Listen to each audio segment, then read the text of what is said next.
Good morning, good afternoon, good evening, dear friends. Masters, welcome to day 4 for Akhanda Dhyana Amruth program. Hello to Chandra sir to take us over.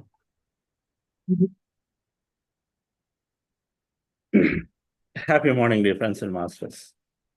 Great afternoon, evening.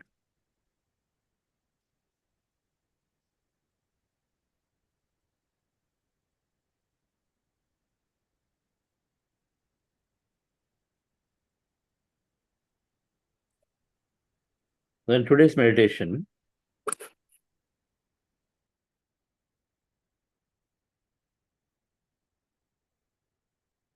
we will go longer, fully practicing being in the field.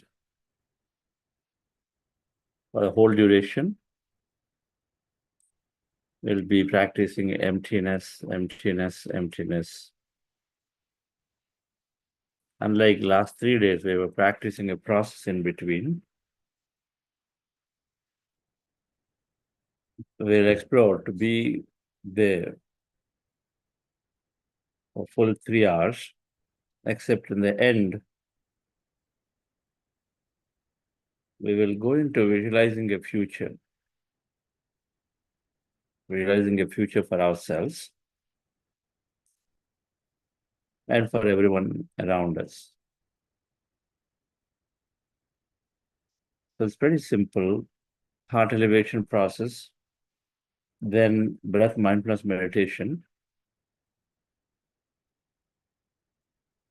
for the whole duration.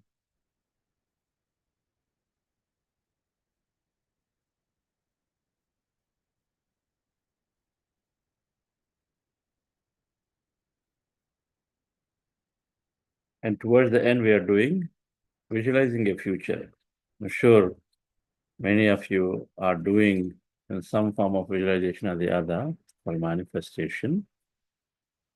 It's simply, if anybody knew for it, it's simply think of experiences that you wish to draw into your life and imagine and visualize as if they're happening to you now. So it's simply just dreaming of new experiences. You bring up experience after the other, make it as real as possible in your imagination, in your dreaming. That's all it is. As I do that for a few minutes, feeling great about that thing happening to us. Primary reality for us is the energy field. So when you visualize, you're creating an energy template about an experience there. And so then you are bringing it into as a experience into your physicality in due course. So that's what we are doing there. Similar to affirmation. Affirmations are intentions, sankalpa, first stage, visualization the second stage, where you know the details of what exactly you're looking to have, then you're visualizing that. Okay. So relax yourself, dear friends. Sit comfortably. Relax your body.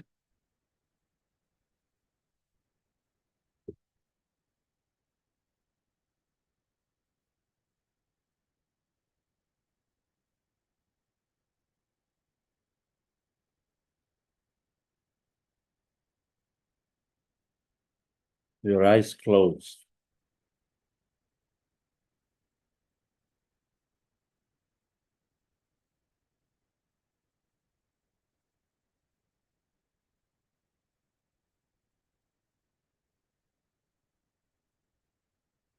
Relaxing every part of your body.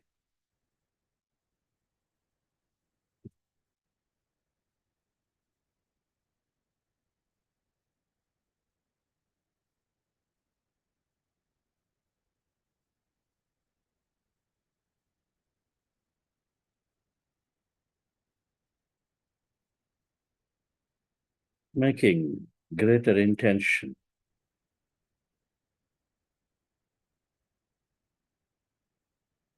to merge with the field.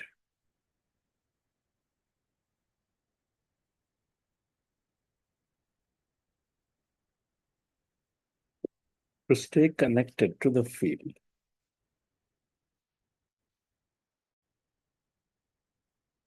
That you have great cooperation from your body, that you are experiencing wholeness, you are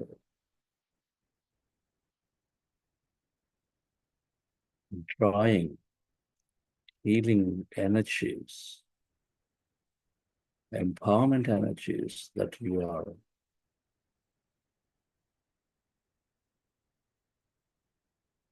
meeting guides and masters. With that intention, dear friends,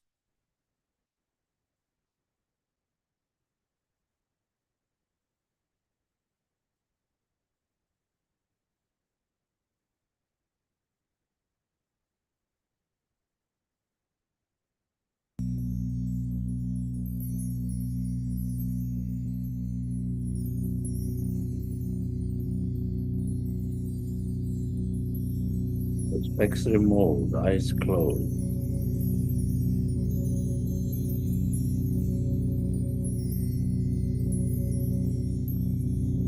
Resting your attention on your heart center.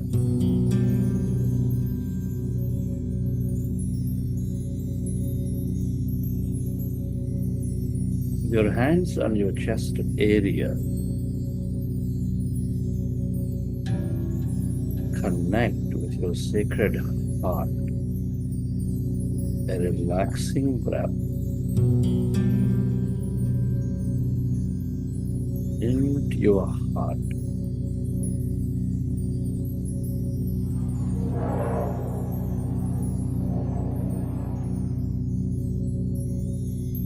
Feel it in your presence.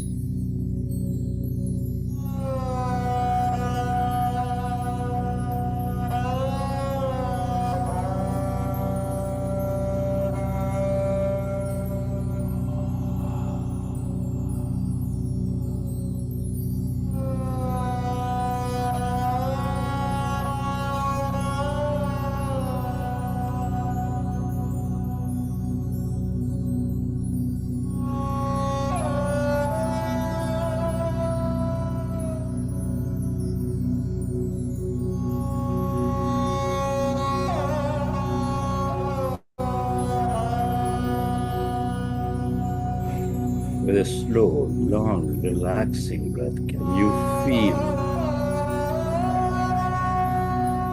your beautiful heart? Feel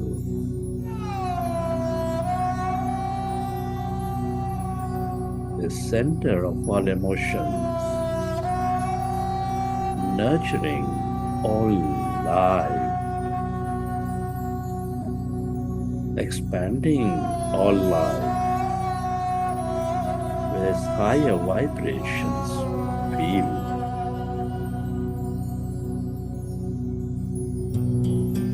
connect with it.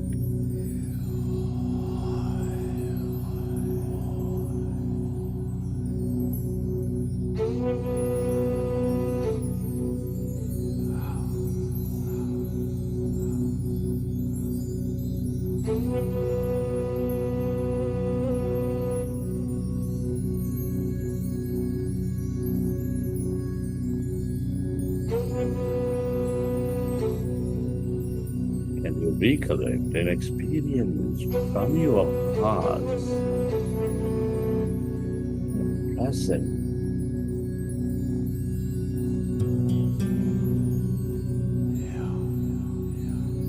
of enormous love, compassion, gratitude?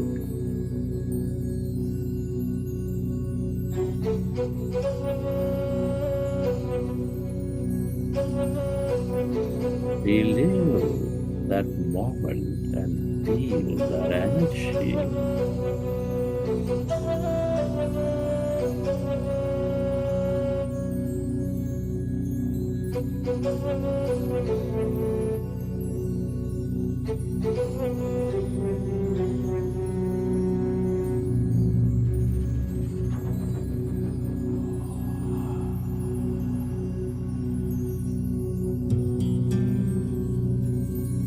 relive that moment and feel that energy, and allow yourself to spread that energy onto every corner of this planet Earth.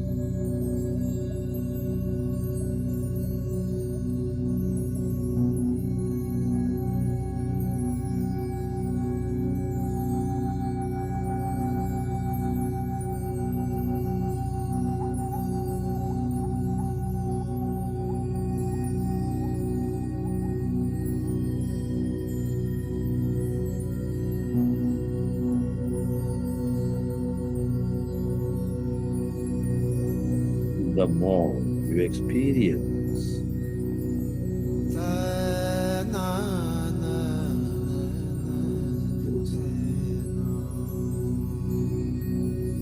energy of love, compassion, gratitude, the more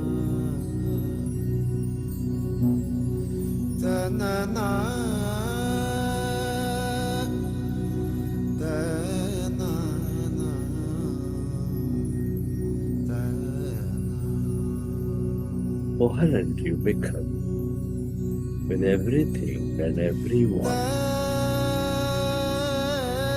the more one you feel.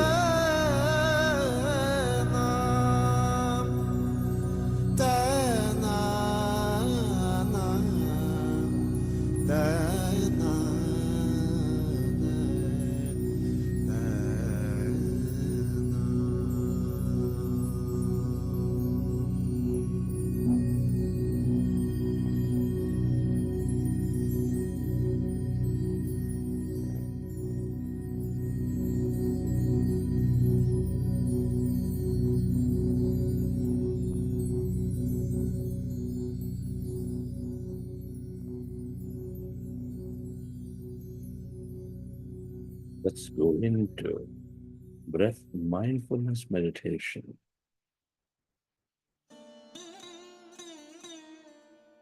With your fingers into fingers, hands comfortably rested on your lap.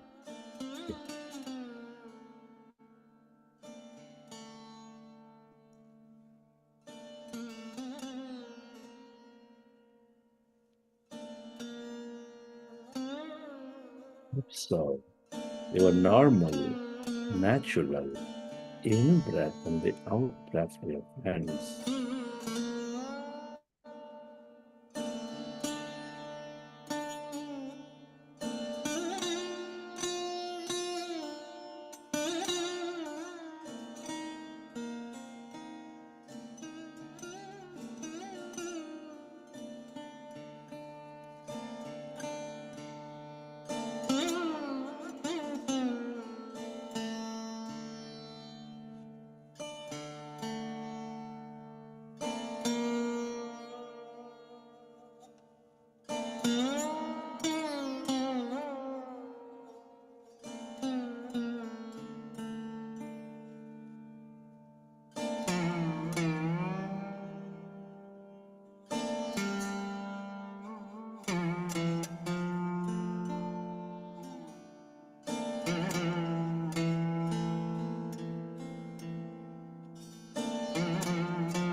we are in this powerful group meditation in the presence of Grand Master.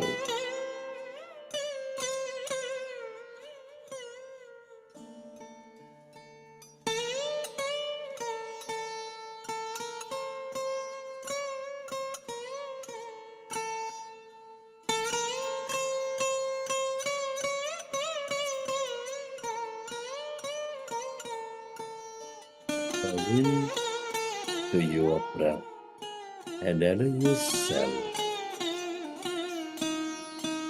to go into the emptiness inside of you, all around you.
become aware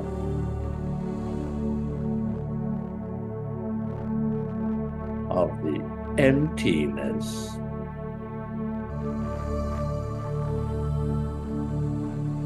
Blackness.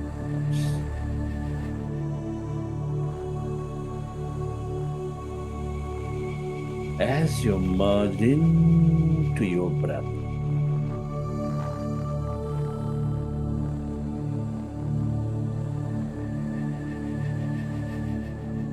that's energy.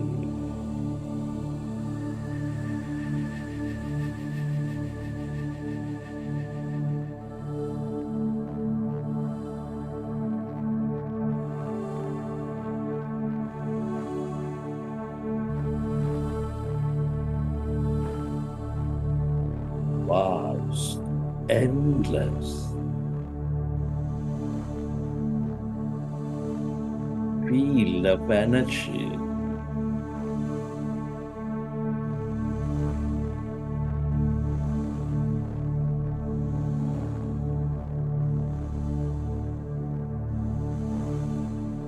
Spreading beyond your body, beyond your room, stretching into the edges of this universe.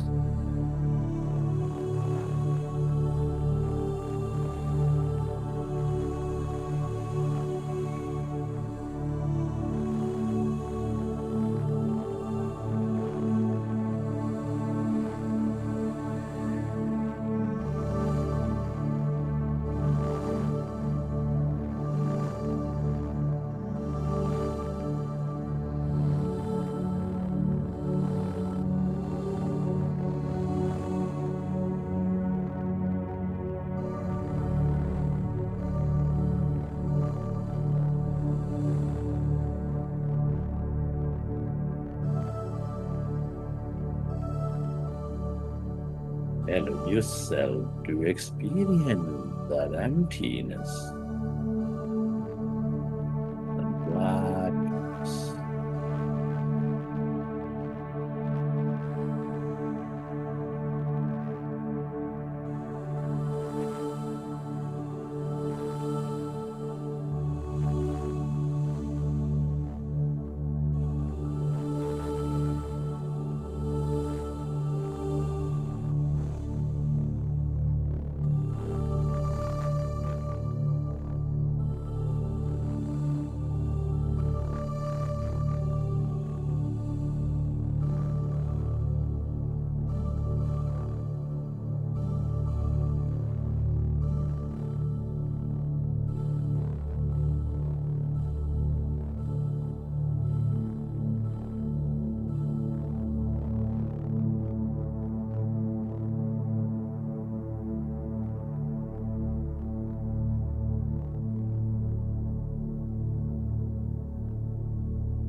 This is the field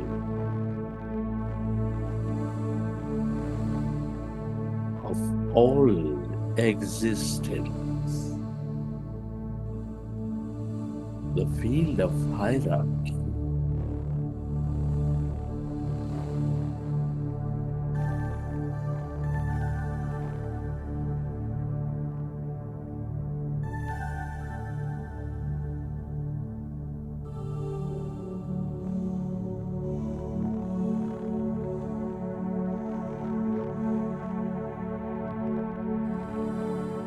This is the field of all connected and all one.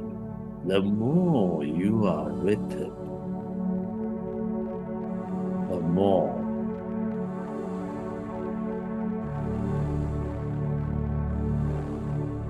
you tune in.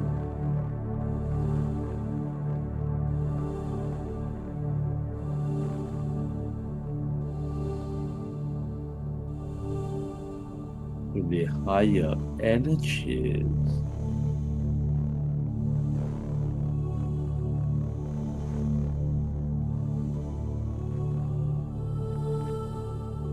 to that greater wisdom,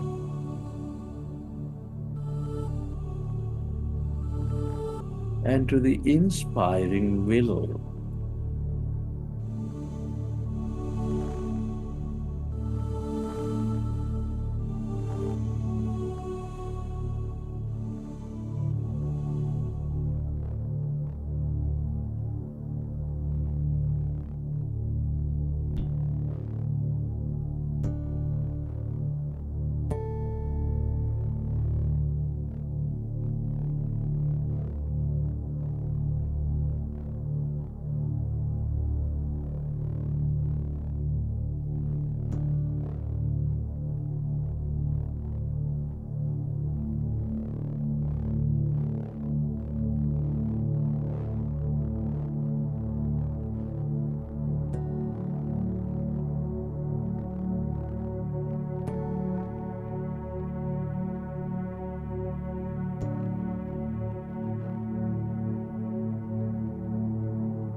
Allow yourself to merge into this emptiness.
Receive the feel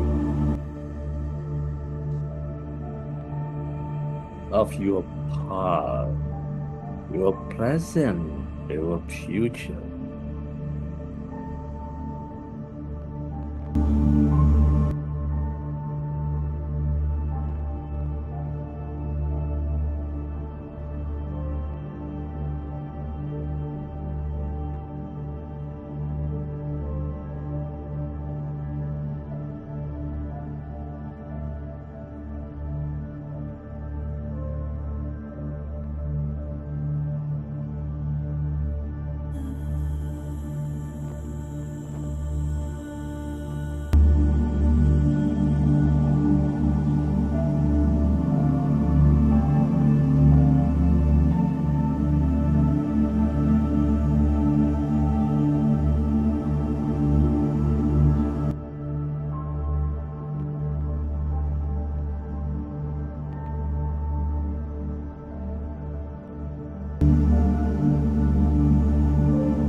the longer you stay aware of this field of energy,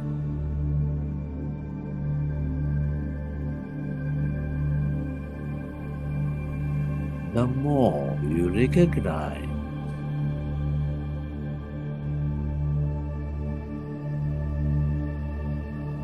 you're one with everything. You are here to experience a purposeful life, the one that's in service of everything and everyone.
everything that you ever experienced. All experience is here in this field of energy.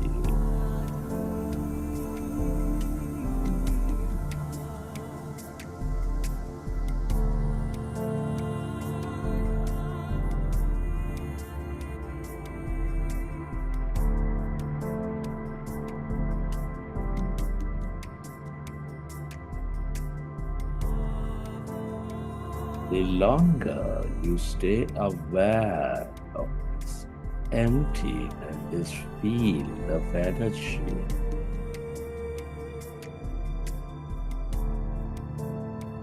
the more you dissolve the unwanted parts.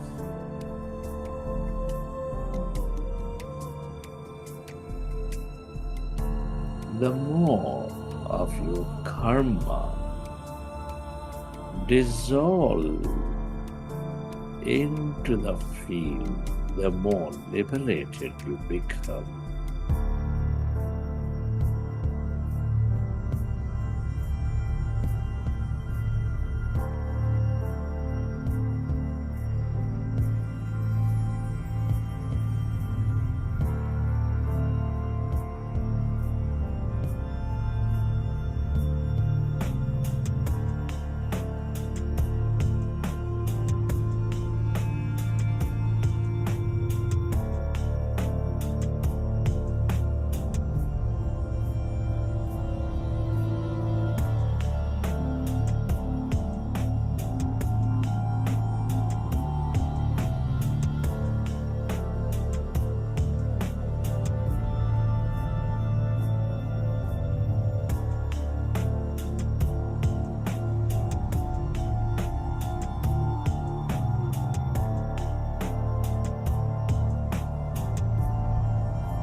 The more you stay connected to this field,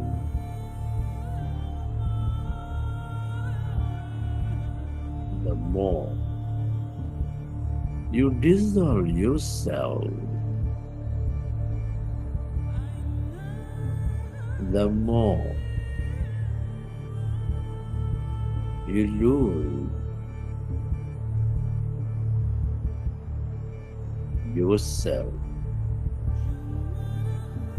your vanity, your speciality.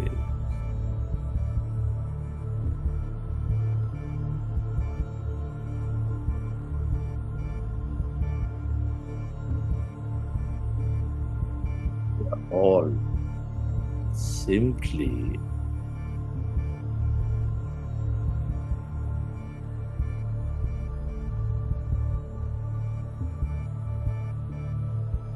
are here aspects of consciousness experiencing this greater order.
yourself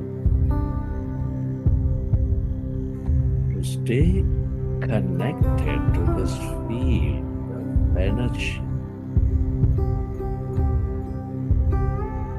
the field of consciousness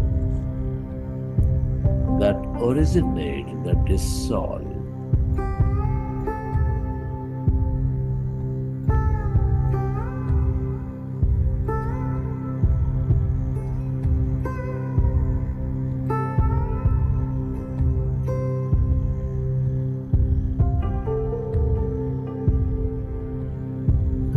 The longer you stay aware of this emptiness energy, the more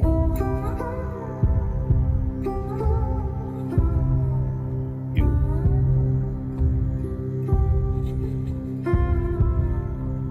understand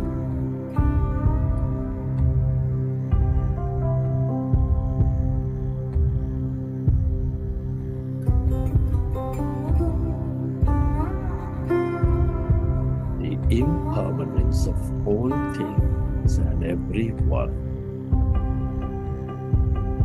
The longer you dissolve yourself in the whole,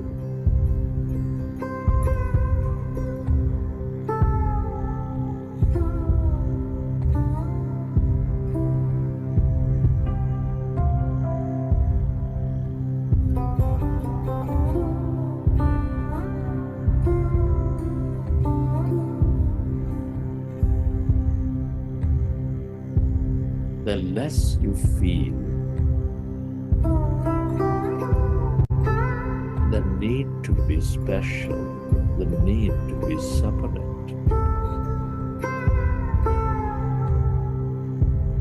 Merge into it.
And yourself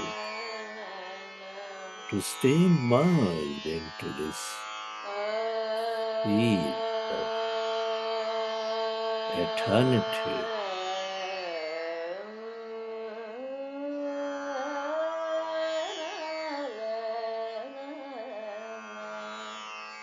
Lose yourself into this nothingness, dear friends.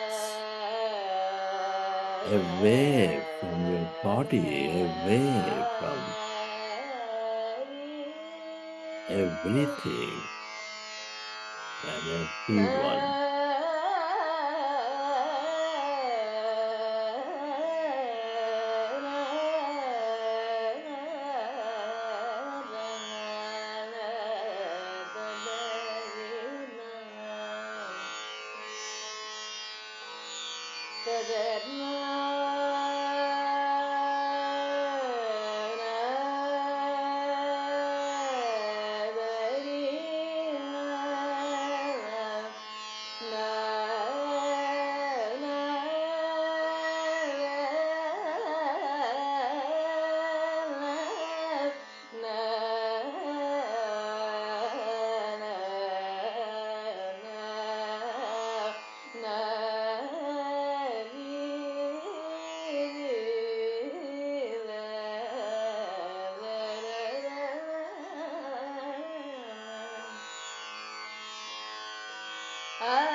We are merged into this field of no body, no thing, no time.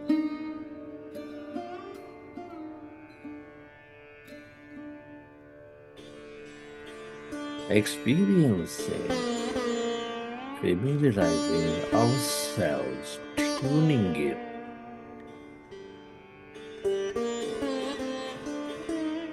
This field of intelligence.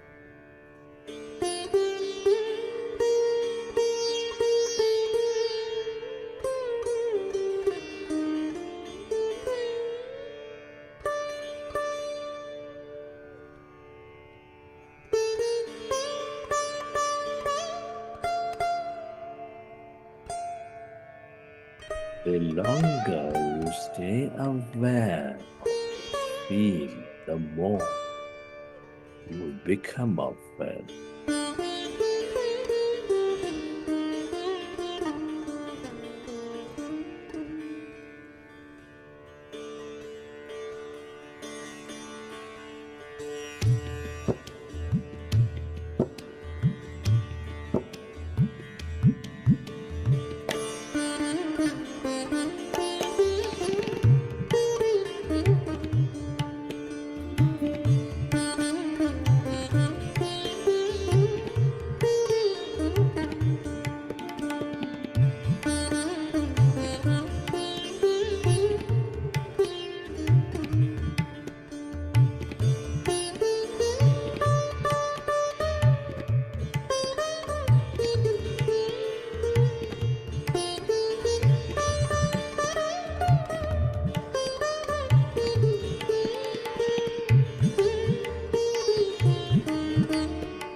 Hello, yourself.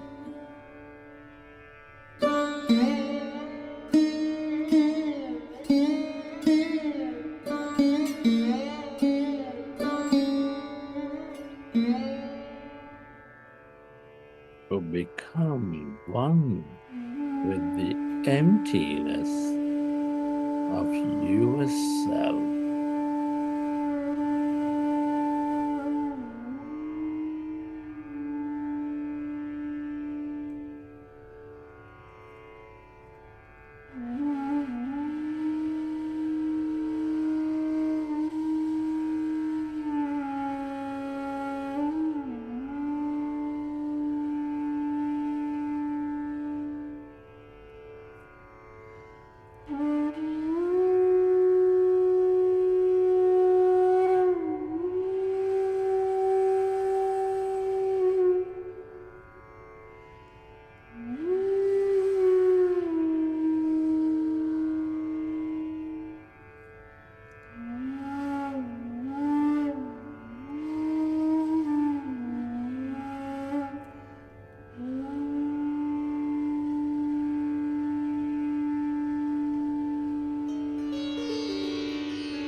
into the emptiness of yourself, your divine self,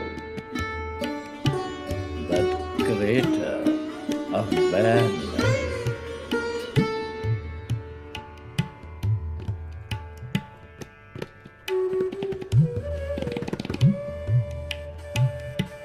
The longer you stay connected to this field,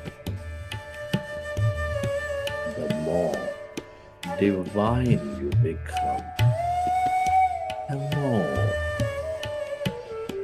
equanimous you become.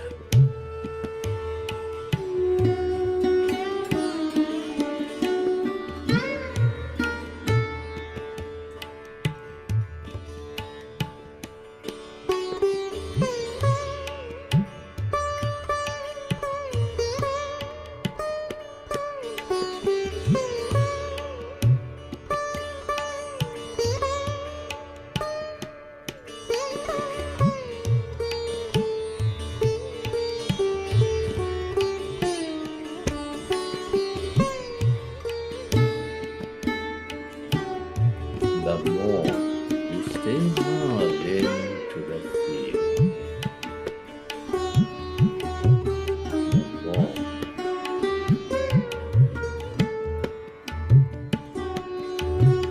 you dissolve your power, the more you move into the present.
Friend,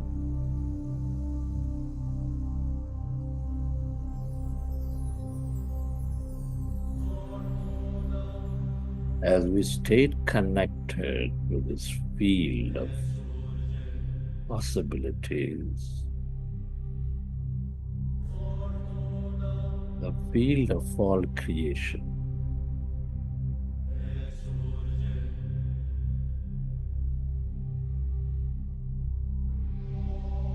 it is a great opportunity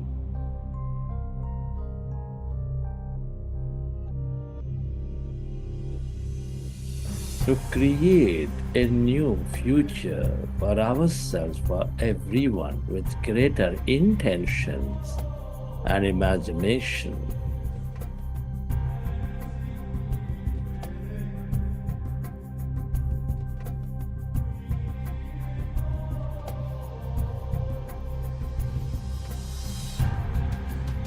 We are here to experience life. We are here to live a purposeful and meaningful life. We are the creators of a life, of experiences that we draw into a life. The more conscious you are with your intention and the energy behind, the more stronger you signal and create a conscious life.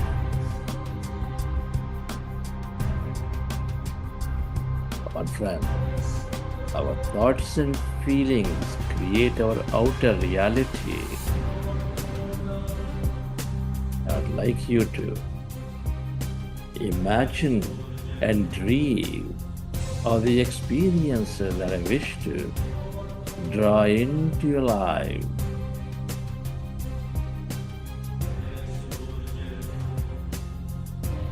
Friends,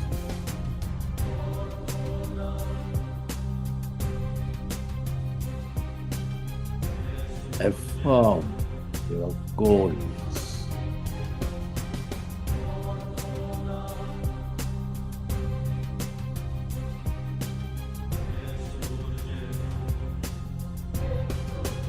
Whatever that may be, dear friends, recognize that whatever we wish to experience is manifested into the field of energy as a primary reality.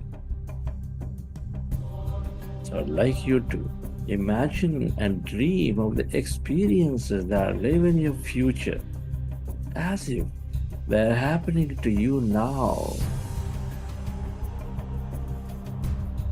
Come on, dear friends. What choices are you making?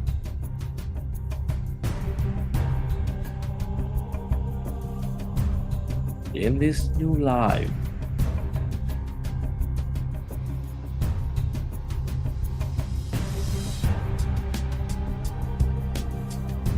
What are you experiencing in this life with all that abundance of health, of wealth, of knowledge, of energy, of relationships, or whatever that may be? What friends feel? I want you to imagine, I want you to live that experience with that heightened emotion in your body, dear friends, as if it's real for you.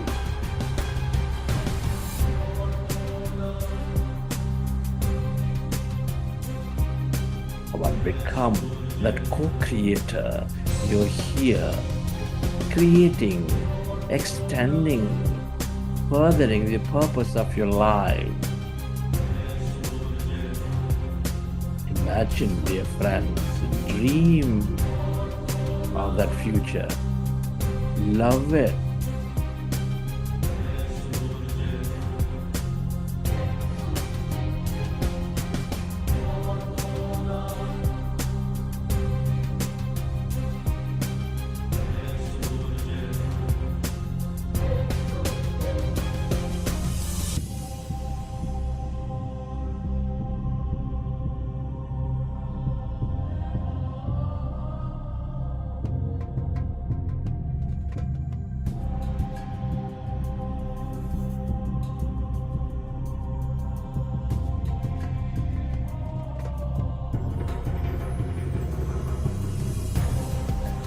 dear friend. Where are you in this new life? Feel.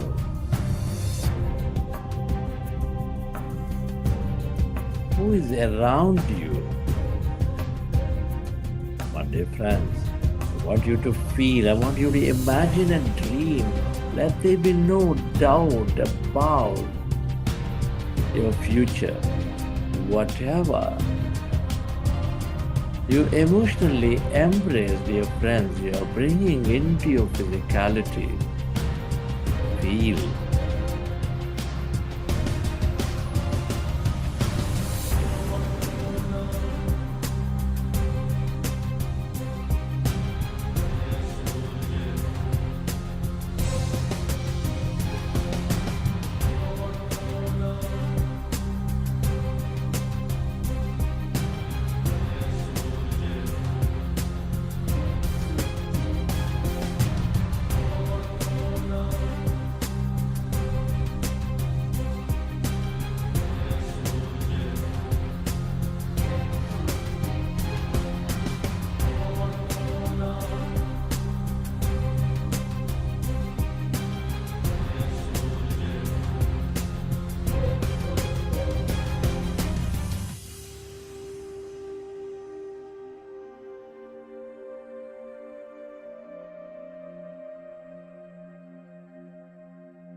My friends, you are in your future, dreaming, imagining. Come on, dear friend, step into the future, live it, dear friend. The clearer you can intend, the stronger you experience that emotion in your body, dear friend, the stronger you signal the feel, manifest. Live it, dear friend. Let it flow.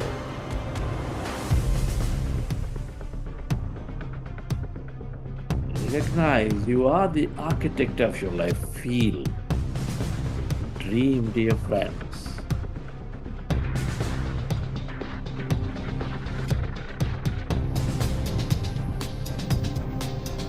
How are you living your life?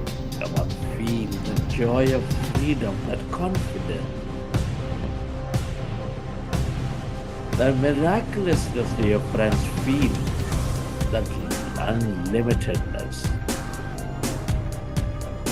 There's no limit whatsoever in this field, dear friends.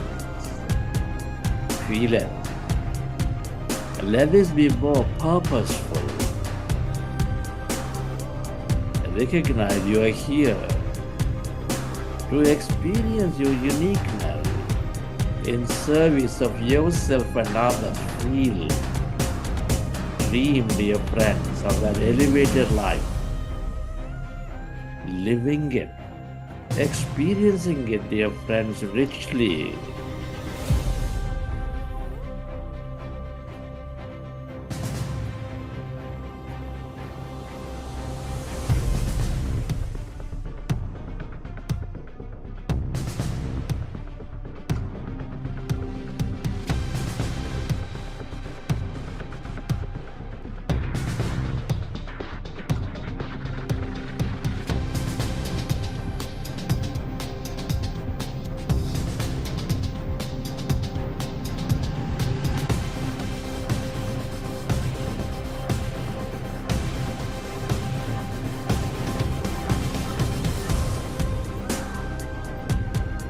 Dream, dear friends.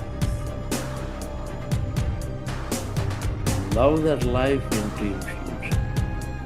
Experience every part of it, dear friends. Let your body, let every cell of your body feel that emotion. whatever that may be, that joy, that freedom, that gratitude, confidence. Feel it, dear friend. Be conscious of the future. Who is benefiting from you in this future? Live it. Love it, dear friend. Connect with it.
Dream, dear friend, dream.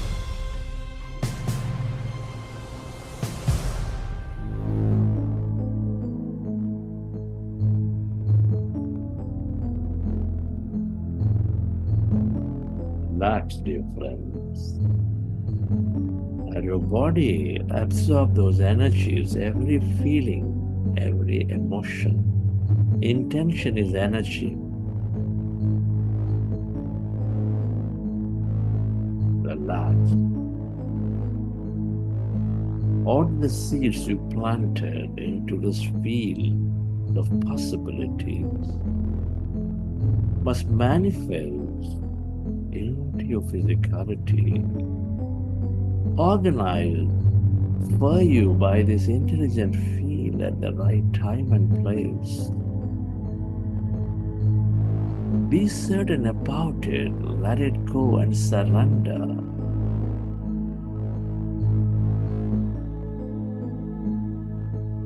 I'd like you to deeply rest and relax and let your body recalibrate the energies.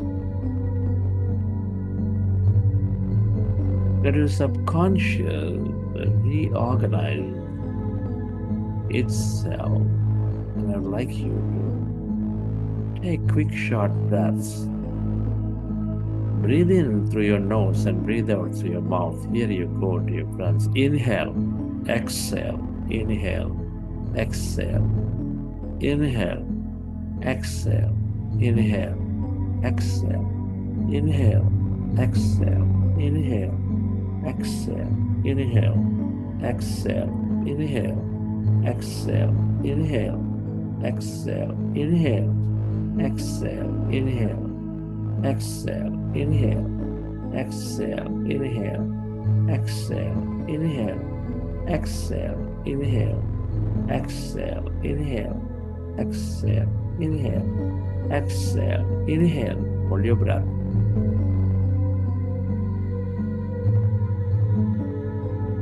Exhale.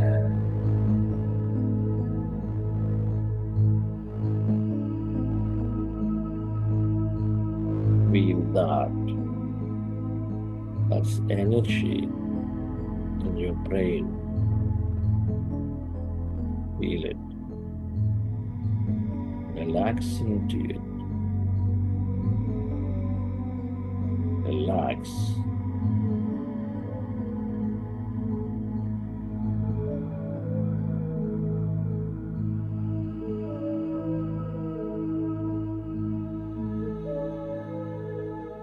Lie down, dear friends, wherever you are. Lie down without disturbing your meditation.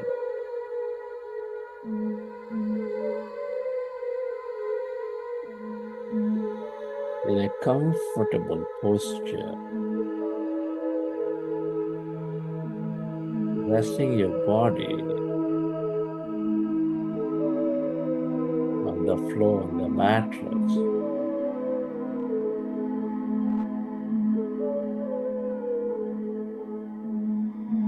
I'd like you to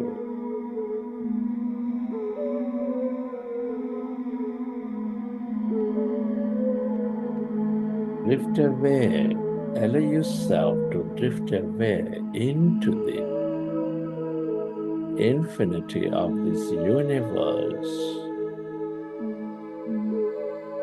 Be a witness to whatever you may experience, and let your body synthesize this energy as you drift away.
Come back to your body.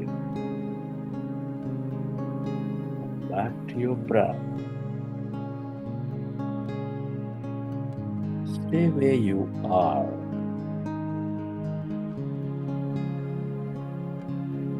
And place your hands over your heart. With your hands over your heart, bless your body.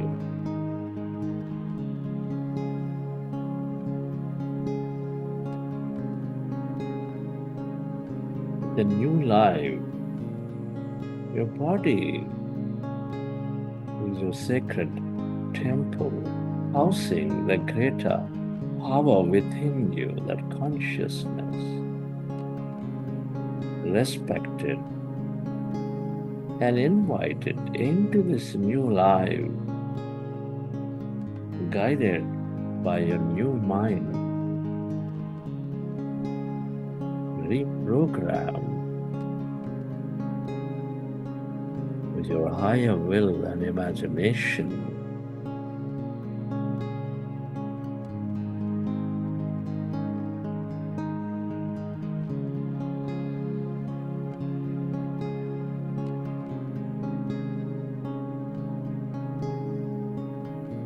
Be certain that your life is filled with adventure and opportunities.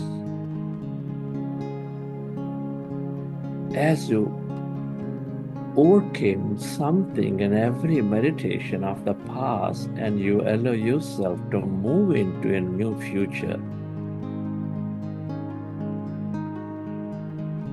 recognize that all and any challenges are there, helping you reflect to move into your higher self, to embrace your greatness.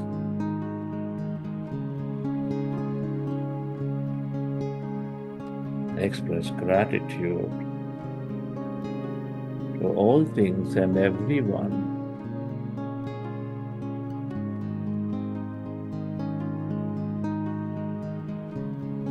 for helping you create this new future, for helping you explore consciousness. It is truly an honor and privilege to be experiencing this life, to be exploring consciousness at this time of history. Gratitude to your parents, teachers, mentors, family, friends, colleagues, everyone.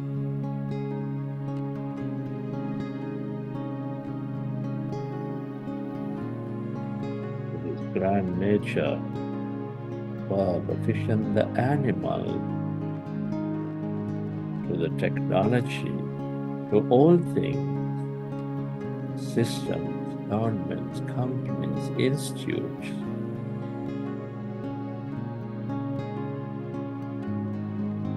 To yourself and to this, feel.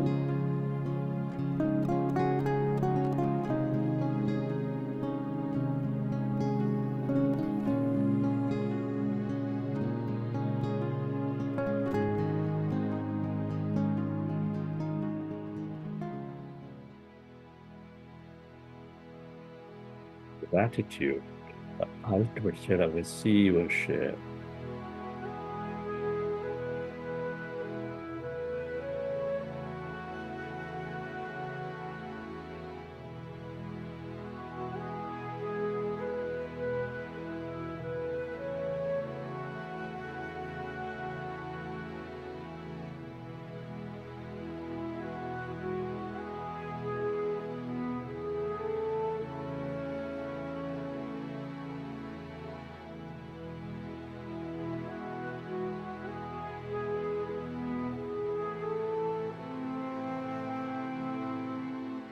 Feeling with great certainty that a new life of experiences is unfolding for you in a way that you least expect and imagine. Reconnect experience from this session, and whenever you're ready, open your eyes.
Okay, dear friends, hope you enjoy the session.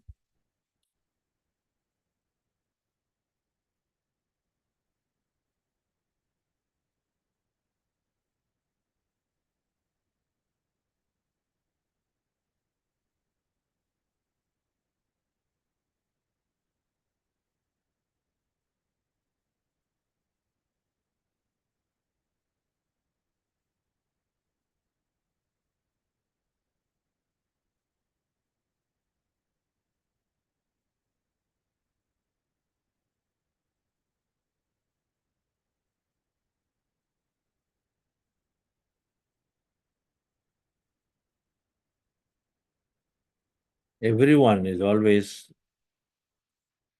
right at their own level of evolution.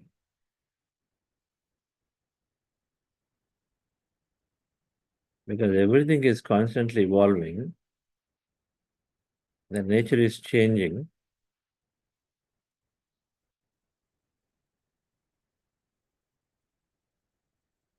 What was right to us yesterday is no longer right perhaps to us as our understanding increases. Killing was right yesterday, eating meat was right yesterday. It is not true anymore. Slandering and competition was right yesterday, it's not true anymore. But we were there.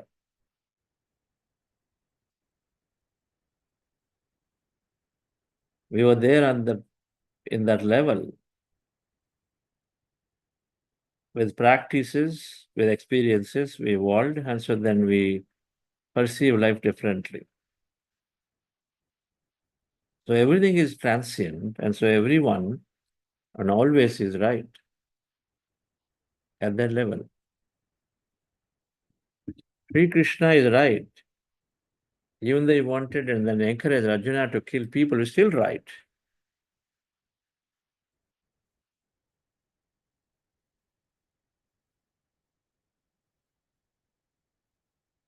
He encouraged. Arjuna said, don't worry about it. They're all not. Arjuna said, I can't take the war. How can I go and kill my grandfather, Bhishma, and this and that? And he said, they're all my people. How can I kill any of them? But Krishna had a different understanding. Krishna had an understanding that this is all a play. You're coming here to do your duty, experiencing play after play after play. In this play, you have a role because of which many others will benefit. Many others will fulfill their dharma and then live appropriately in this play of the planet. So he said, go ahead and then do it. It is still a bigger play, but it helps others to play their characters right, to be in dharma. Unlike the Kauravas who were in adharma, just a play.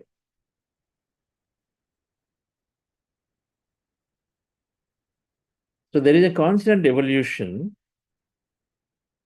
that's happening to each and every one of us.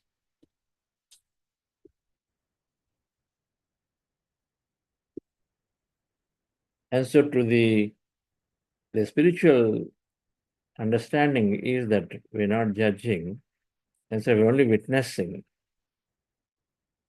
We take action based on what we feel at any given moment. If somebody does something, by the next moment you're moving forward. You take action based on your feeling, but next moment we move forward. Don't carrying any judgments and conclusions. Patrici used to talk about a concept called Yoga Parampara. Very, very beautiful understanding this evolution cycle. Yoga Parampara, in simpler terms,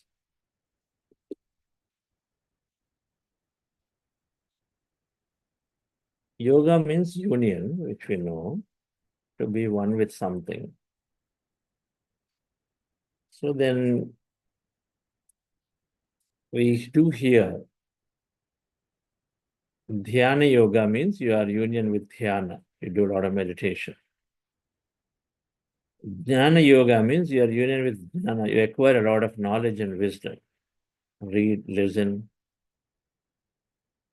Karma yoga means you do a lot of action, work. Many things you do, keep doing work. Karma with your body, jnana with your mind and intellect. Meditation, essentially feeling and experiencing the soul, higher nature. There are three yogas. Now, bhakti yoga means surrender, devotion to the consciousness, completely surrendering, essentially losing yourself in the awe of the whole. The bhakti yoga, as such, is really a small part of dhyana yoga. That's what happens in meditation. You surrender, you merge, you're no longer there with yourself. You're becoming the whole, you're in awe of the whole. Bhakti yoga, people also shift themselves into that model, like Bhakta Ramdas, Annamaya. All these great masters are able to, Kabir, they're able to go into those states effortlessly. But otherwise, it is really losing yourself to be in the awe of the existence, which is what meditation exactly is doing. It's a path to go be there. It's not a simple ritual. It is fully misunderstood as a ritual to be done, keeping the consciousness on the pedal, saying that I'm different, that is something different, and I cannot reach it, I can only worship it. That can only always save me, protect me, I cannot reach it. But we are that. We emerge into it through meditation. So we meditate, the kind of bhakti, the worshipping, no longer is necessary. They don't feel the necessity. If it is merely ritualistic, it's merely fear-based, it's merely seeing that as different than me. But these three are there. Doing karma, doing action. Action ultimately is all service. Everything we do is in service of somebody or something. The question is how much we go towards selfless service, unconditional service, serving as if we don't exist.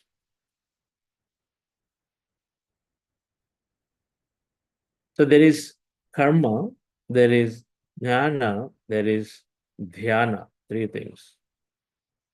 There is action, then there is wisdom, and there is wisdom yoga, action yoga, and then there is meditation yoga. Initially, our lifetimes go on, go on, go on, go on. There's a law of consciousness, there's a law of reincarnation. What comes goes, what comes goes. That is consciousness, comes from nothing, goes back into nothing at some point. Everything is like that. Companies come, companies go. Planets come, planets go. Stars come, stars go. We know scientists prove that now. Stars also, they I don't know, there was a term for it. They come and then go. Everything comes and goes. Humans come, humans go. And so there's reincarnation is there where we are coming and then experience something and then going and coming back again something. So we go on doing many, many, many, many things. Many, many lifetimes go on and moving up from a various stages, various types of experiences from very basic to then slowly enhanced experience. A body experience is limited to a mind experience, which is far greater. When you have education, you have a lot many experience than simply not without education, simply moving the body. Only few things that you can do. When you have education, you can think and create more things. When you have intellect, buddhi, then you have a lot many things. You reason it out and then should do much, much bigger experiences. With mind, it's only emotion driven. You still have greater experience than body. With intellect, you have a lot many experiences. So keep going on life after life after life. In this whole process, we evolve to few things. First, initially we are doing harm to others in a state where we say, I only exist, nobody else exists. In a state where it exists, it's all very limited in nature. So we do harm to others. We don't realize we harm others without even realizing.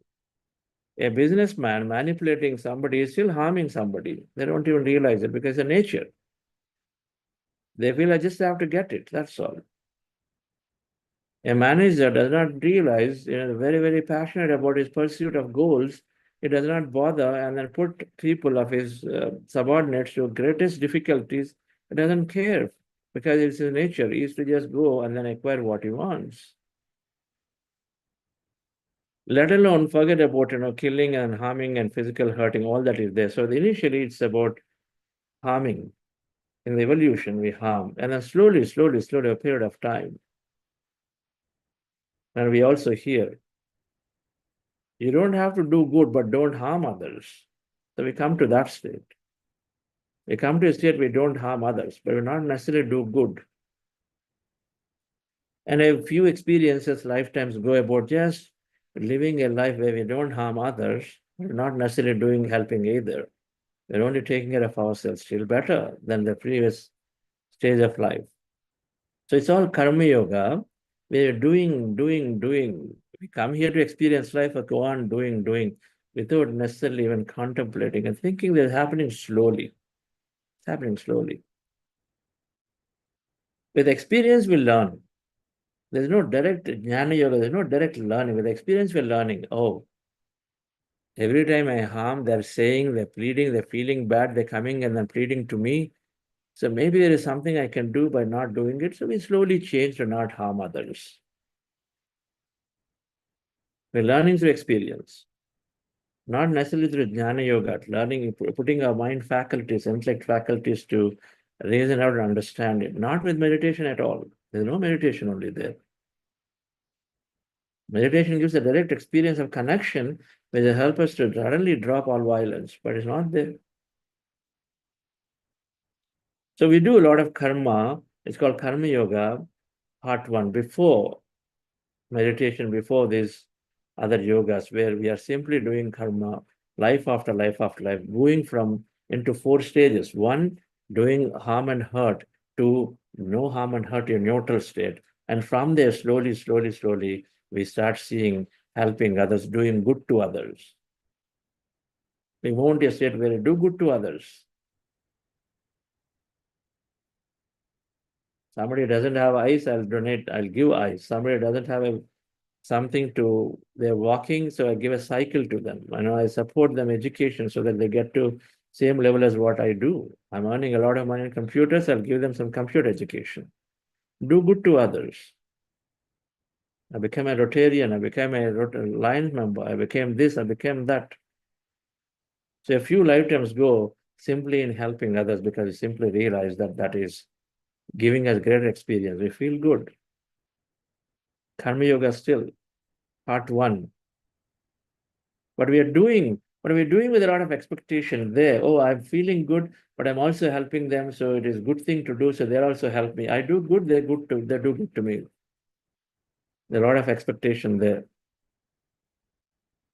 Good deeds are all right, but there's a lot of expectation there. We're doing because it is beneficial to us. I do it. And then we go further and further. Then we start listening. Slowly we start at this point, start getting to listen to things like Gita,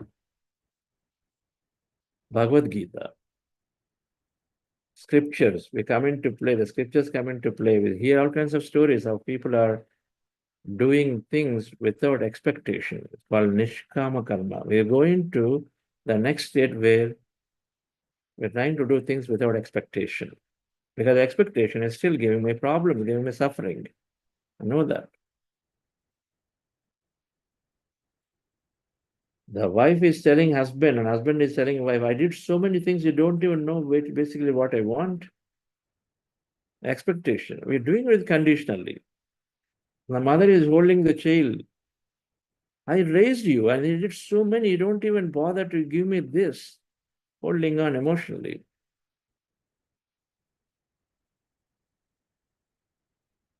That expectation of the child, of course, the nature is that he wants to live his life and he goes away and then does not bother. So then there is huge suffering.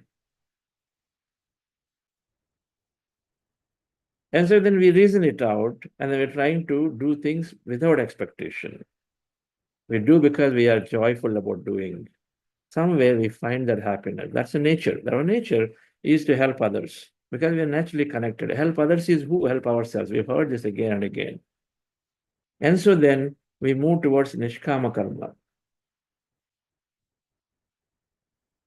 But still, we don't expect, but then there is this ego is there. Ignorance is there, thinking that, okay, I'm doing everything.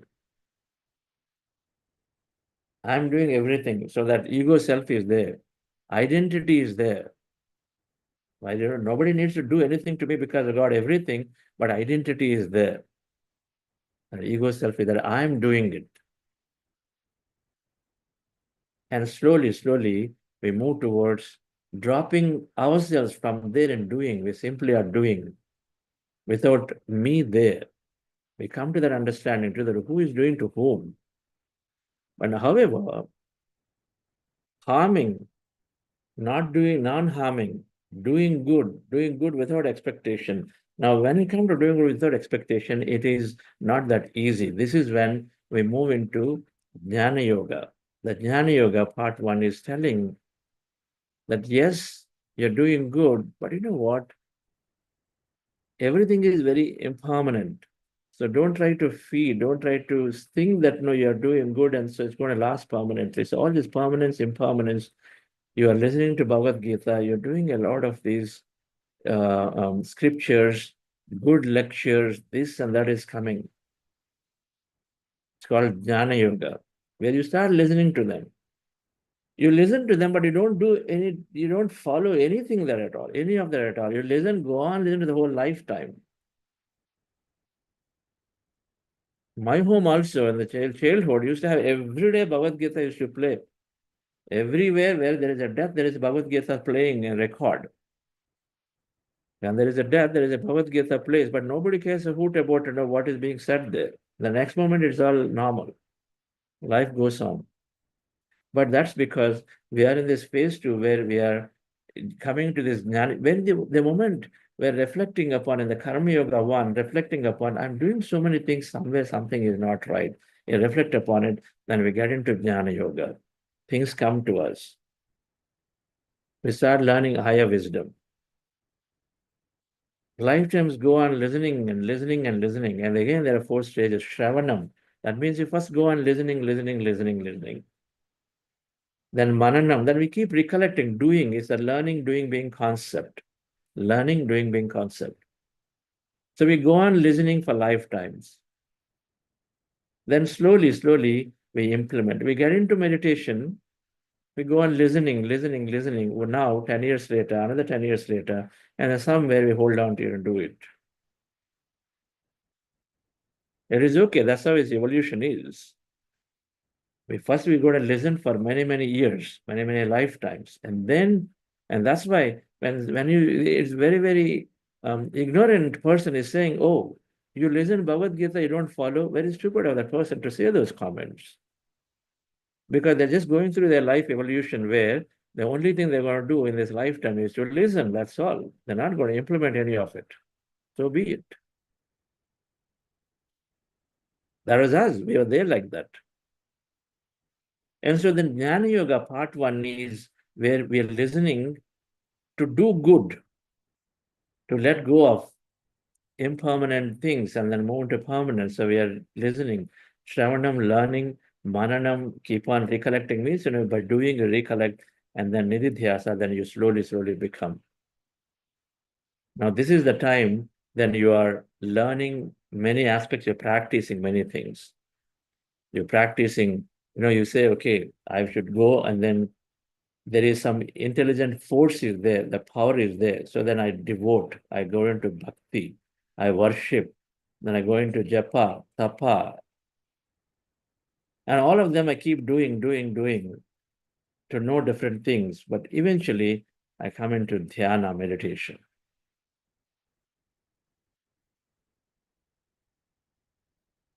Puja koti samam stotram, samakoti, puja koti samam stotram, japa koti stotra koti samam japam, japa koti samam dhyanam, dhyana koti samam layam. There is puja, there is stotra, there is japa, there is dhyana, there is laya. Worshipping. In worshipping, mostly emotionally you are connected. Your emotional mind soothes. Nicely you sit there, doing with a lot of reverence, all that one after the other, decorations, you feel good. Emotionally soothed. That moment is over. Next moment, spouse comes and says something, you're ticked off greatly. All that is gone. Child refuses to listen. Suddenly, hand raises, voice raises within no time. That's not helping. But then it is required. It is moving in the direction. Moving in the direction towards there is something out there that I must try to experience. Then you come into stotra. Stotra, there is so much is there. We keep on, giving those sounds with stotra. And that in that sound, we are slowly merging at some point. But any amount of sound, you are here. Your senses are very much here. We're enjoying that here through sensory perceptions.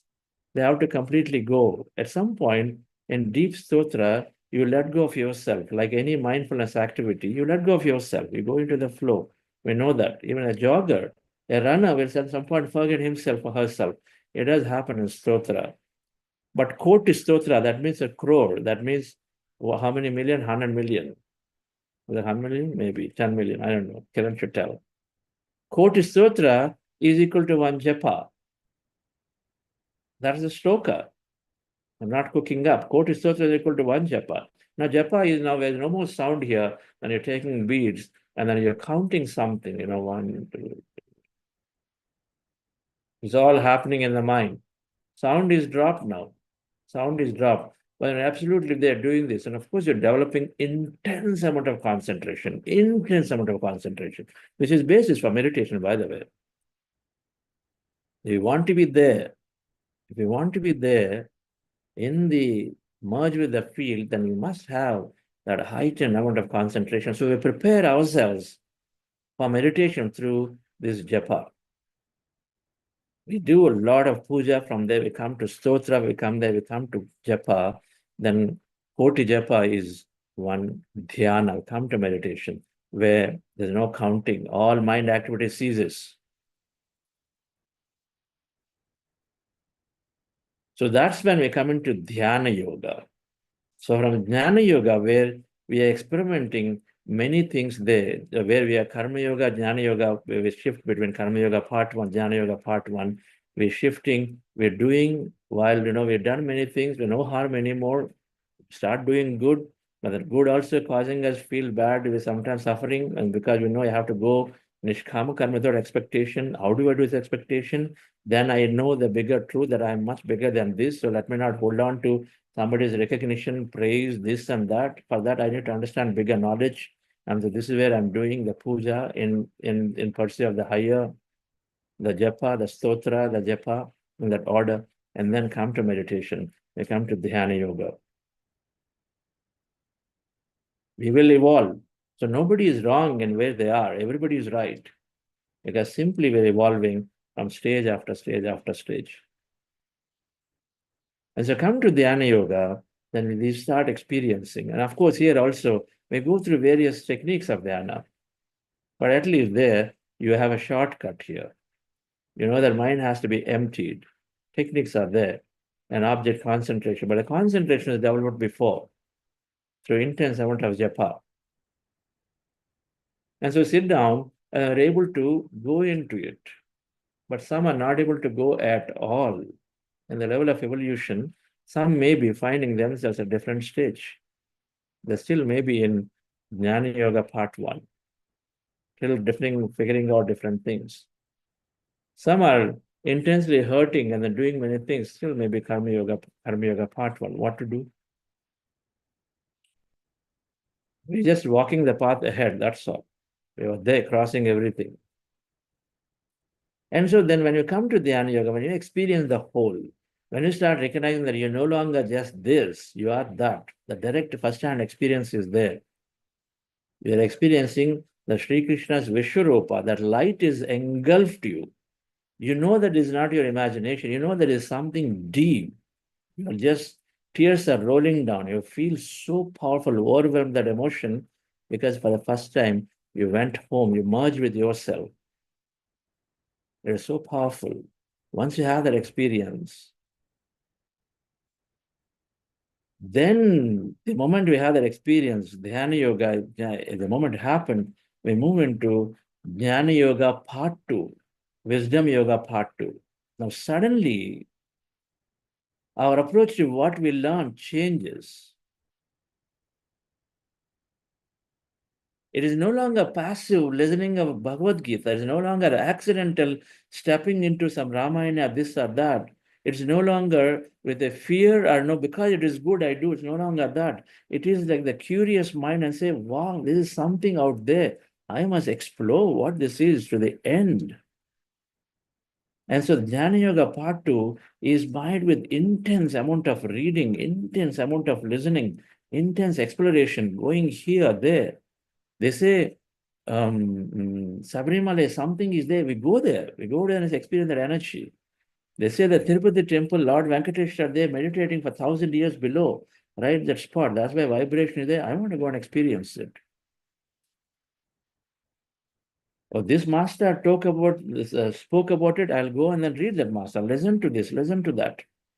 We explore intensely every aspect. We want to know more about it. Suddenly, our Jnana Yoga Part 2, everything we listen, read changes. We're reading Brian Weiss. We want to know what is life after death.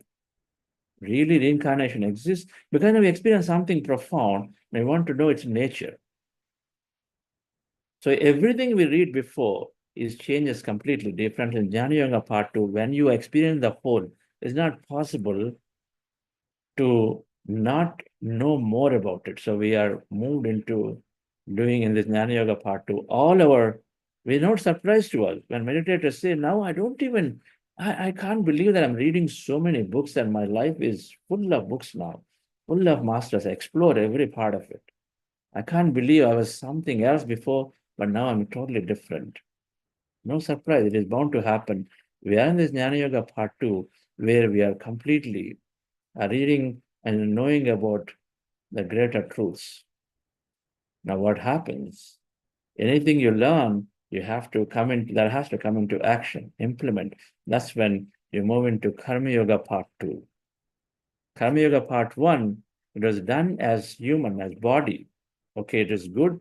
Oh, I exist, I hurt, I don't care what happens to others. From there, slowly, let me not hurt them. You will just live your life. There are people that we see that they're simply there, don't hurt anything, but then happily living their life, great. But then you move in and say helping others is a lot more joyful. All Karma Yoga Part 1, because you intellect reason it out, it's better that way, so you do it. It's through intellect reasoning. So that's why when suddenly a big crisis come, all that help goes. Now they are into survival back again. for a non-meditation, when you're not entered into meditation yoga, you enter into meditation yoga where you experience oneness. Now, even in a crisis, you're constantly thinking to take care of everybody. You don't just think for yourself. So from Jnana Yoga Part 2, where what you acquire, what your study is completely changes. Before you're simply studying of everything, the material matter, but here you're studying fully of the whole truth. And so then you naturally move into Karma Yoga Part 2, where your experiences are different. You want to now you want to give that meditation to people.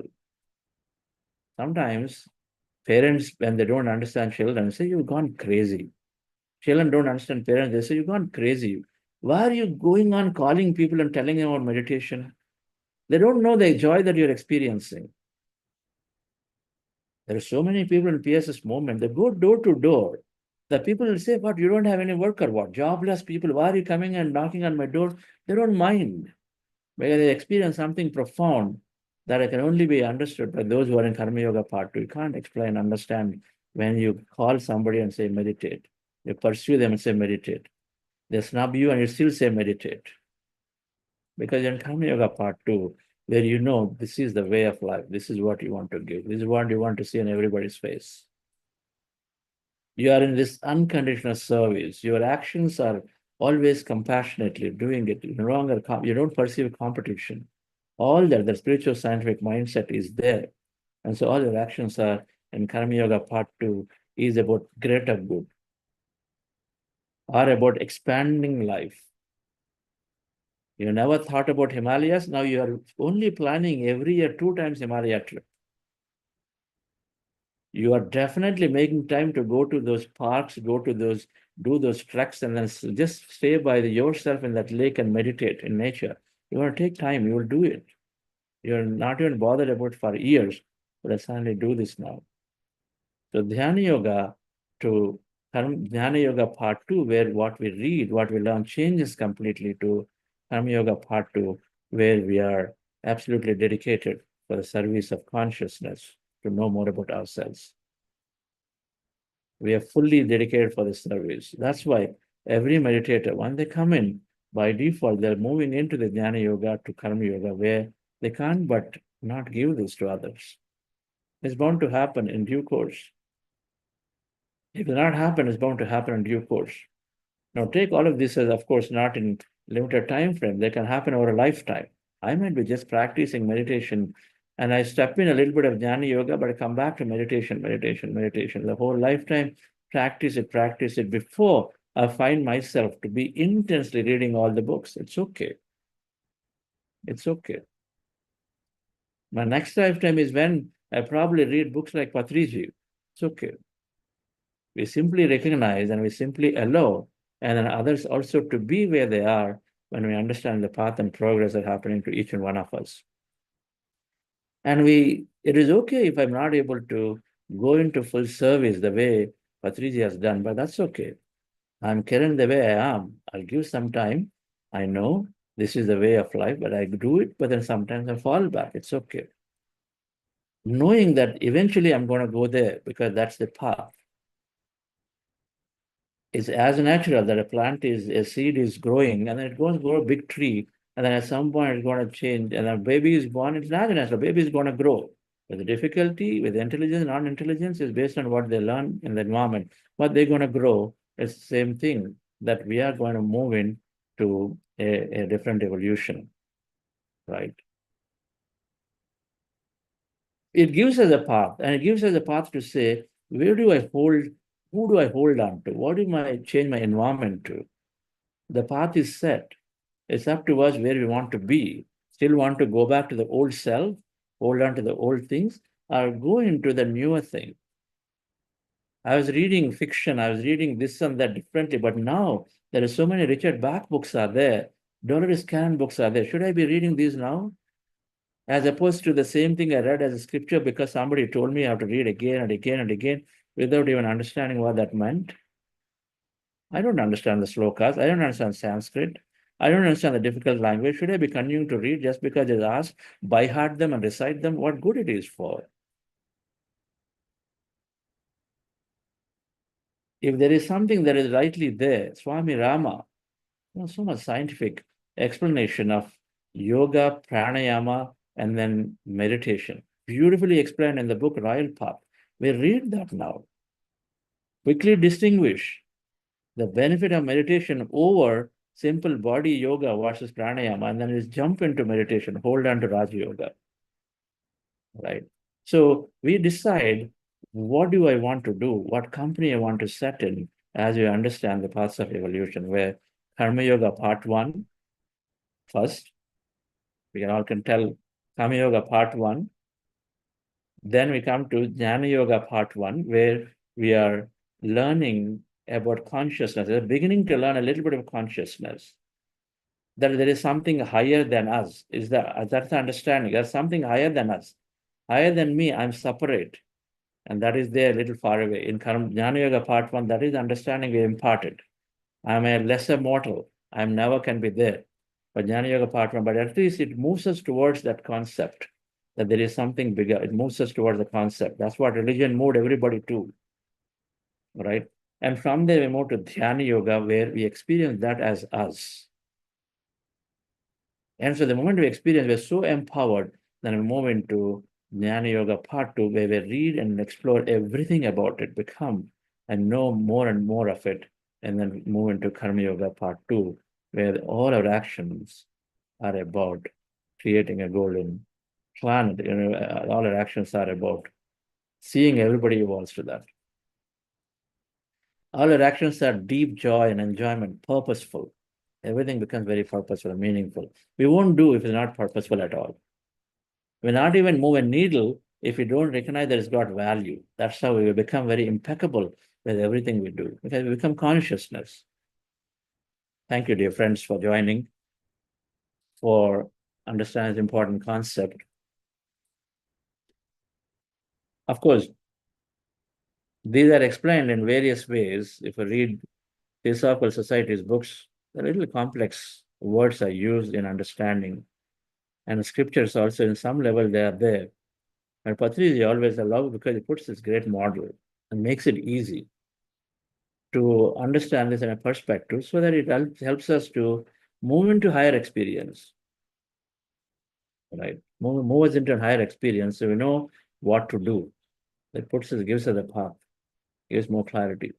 So ever grateful to him. So thank you very much. So we'll meet tomorrow for the 5th day. Okay. Tomorrow we'll look to tune into purpose. We'll tune into guides who can help us know more about a purpose. And then we will do meditation to overcome any limiting beliefs that are there, which have hold us back from saying, I cannot do this, I can't do that. To become free. The meditation process we do, but otherwise it is threaded with breath mindfulness meditation like every day. Yes, Kiran, we'll do any announcements tomorrow. Okay, sir. Yeah, we'll do tomorrow. Okay. We didn't share experiences today. We'll do that tomorrow. Final day. Tomorrow maybe meditation will be a little lesser.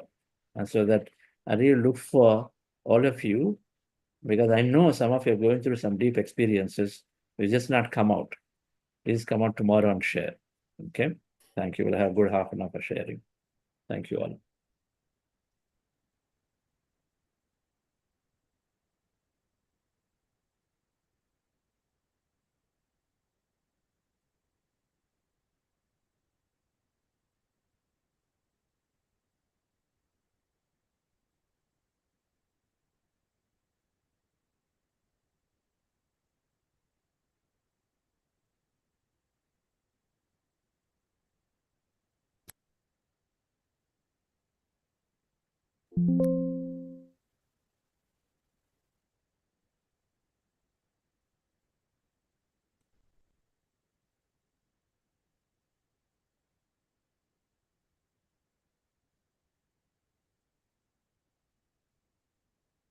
Can't hear Kiran.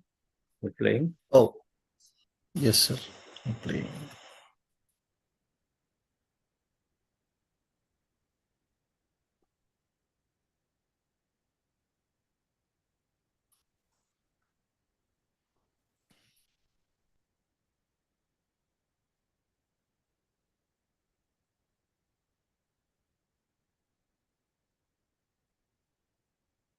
Okay. So for whatever reason, we'll have silent music today. So thank you all. Have a wonderful day. We'll see you tomorrow. Thank you.